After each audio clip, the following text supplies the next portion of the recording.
Welcome back to the Sunday Business Page.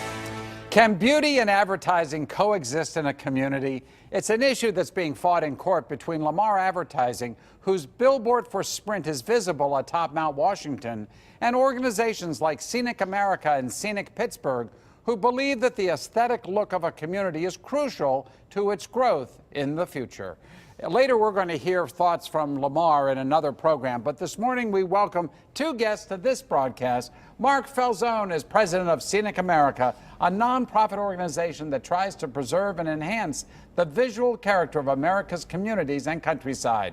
Former Allegheny County Commissioner, State Representative, and State Senator. Boy, there wasn't an office he didn't hold. Mike DeWita is Executive Director of Scenic Pittsburgh, the local affiliate of Scenic America. Gentlemen, welcome to the show. Mike, it's always good to see you again. Good to be here. Mark, thank you. It's good to have you here. It's a pleasure to be here. So, Scenic America, I guess that you got the whole country while Mike has Pittsburgh? That's right. That's right. We're a nationwide organization. We're the only national nonprofit that's dedicated specifically to preserving and enhancing the visual character of our country. So scenic beauty is our mission. And where do you headquarter yourself? We're in Washington, D.C. In Washington, D.C. Well, welcome to Pittsburgh. Thank you. Beautiful city. Thank you. Thanks to Mike and others. That's right. Are billboards the only problem when it comes to scenic? No, I mean, certainly billboards are a major visual blight. It is probably the biggest visual blight in the country nationwide. But there are other visual blights in our country. A big one is overhead utility wires, for instance. Oh, yes. You know, I mean, you see, you can have a beautiful cityscape or landscape, and you all of a sudden have these wires go through it. You know, when you're watching your TV at home, you wouldn't have your wires going across your television screen as you're watching this show, for instance. So, you know, that's absolutely another. You'd like to bury all those wires? We want those to go underground. And your response, because, you know, really tells a lot, because you said, oh, yes. Everybody says that when asked this question. Oh, yes. We don't think about them. We've lived with these ugly wires, and they stay there forever. I have 8 or 10 that don't have any purpose anymore in front of my house. Is that right? Do most of those wires have no purpose? No, many of them don't, because people move, they leave, they change, and they just add to the equation. Well, you can go to some residential housing areas where the developers deliberately bury the wires. That's right. Absolutely. And when you're in those neighborhoods, and I'm sure there are folks watching who are in those neighborhoods, they are beautiful. Yes, they are. It really does make a difference. Makes a huge difference. But when you think about wires that are in my community, Mount Lebanon, I mean, when you talk to the utility companies or the Verizons of the world and the Comcast, too expensive. We can't afford to do that. Well, actually, the interesting, Scenic America has just done a study on that. You want to talk about it? Because it's a little early. It's not officially out, but you can. Well, yeah. we take yeah, unofficial that's right. news Well, this would be breaking news, I guess, right? So we haven't Mark. released this yet, but in a couple months, back, and I'm confident enough to say at this point that in a couple of months when the study is final, we're going to be able to demonstrate that undergrounding overhead wires actually is at least a net neutral when it comes to, yes, because when you start factoring in items such as certainly the cost to utilities, which is about half of the cost, so they save money with no more vegetation management, you know, no more. That's right. They're always trimming trees. They're trimming trees, wires. which, by the way, is also bad for scenic beauty. Right. They also save money on downed power lines in weather events, and they also save money on better reliability when it comes to these things. And also, when you do have one of these events, they're not only losing money because they have to go rebuild the wires, but they also aren't selling power to customers at that time. Not to mention the public benefits, such as the economy takes a hit every time there's a power outage. Property values will go up. That's the part I like, because it seems like there's always power outages in my area, so I'd love to see those underground wires so the winds and the storms don't affect them. That's right.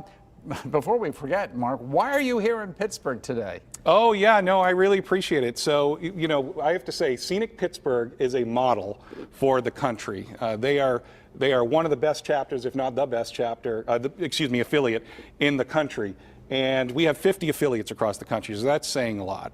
And Scenic Pittsburgh has some amazing zoning models that they have for the rest of the country that they've used as a way to Including teach Mount others. Lebanon, by the way. That's right. Okay. and what we're doing is Scenic America is undergoing a national initiative to bring our affiliates, which are more of a loose confederation, to be closer together so we work more hand in glove together. More of a partner. More of a partner. And so Scenic Pittsburgh, as of 3 days ago, excuse me, has signed a historic partnership, becoming the first chapter of Scenic America. Great, great. And what's nice about all this is that finally we have a partner at the national level that really can help locals. Right. It's not a one-way street, it's a two-way street. Oh, absolutely. And Mark has brought this to the equation. So whether it's trees, and you come from a distinguished history of people saving trees. I don't know if the public knows. They probably don't. We don't need to go into my... Yeah, well, your mother was a special person and deserves to be remembered. But because it was beauty that she was concerned about. And beauty has sold your community that you grew up in and live in, and beauty is good for business. That's what we say all the time. Well, Mike, let me ask you about one battle that you're in the middle of, and that's with Lamar Advertising over the big billboard up on top of Mount Washington that we can see right outside our studios here. Yes. Where are we in this battle? Well, Lamar has dragged their feet for 6 years, and I believe it's because there are two issues tied together. There's a tax that the city passed in which Lamar owes the city close to $20 million, which they've never paid, and they don't want to pay it. Or if they do, they want to get a big number for that Mount Washington billboard. The Mount Washington billboard is clearly illegal. It is a non-conforming use. As a lawyer, you know what I'm talking about. They couldn't build that now. Right. And really shouldn't, and it's a different use than it was. So they have some kind of theory, but really it comes down to money. They want to get money for that billboard. You're waiting for the Commonwealth Court to Yes. render a judgment on this. Is That's that right? But it keeps getting delayed and delayed and delayed because our mutual friend, the lawyer for Lamar, has delayed it for 6 years. Well, he's a pretty good lawyer, and we're going to have him on this show. We're going to have him on the show to give his side of the story. He's a very good lawyer. But the partnership between you two, what is that going to mean for Pittsburgh? Well, it's going to mean that we're going to be able to do things. You know, right now we're a two-person operation, and we're very good at what we do. We probably are considered the model because we figured out that local zoning is the key. Yeah. Well, you know, I wish we could go on because this is a subject I really do care about. Mark, thank you for coming on the show. Mike, thank you again. Such As a always, pleasure. it's great to see you guys. Thank you. We wish you good luck in this new partnership and what it means for Pittsburgh as well. Thank you again. Thank you. When the Sunday Business Page continues, why pop-up glass recycling is helping to improve the environment and how the Pennsylvania Resources Council is making that happen. Stick with us.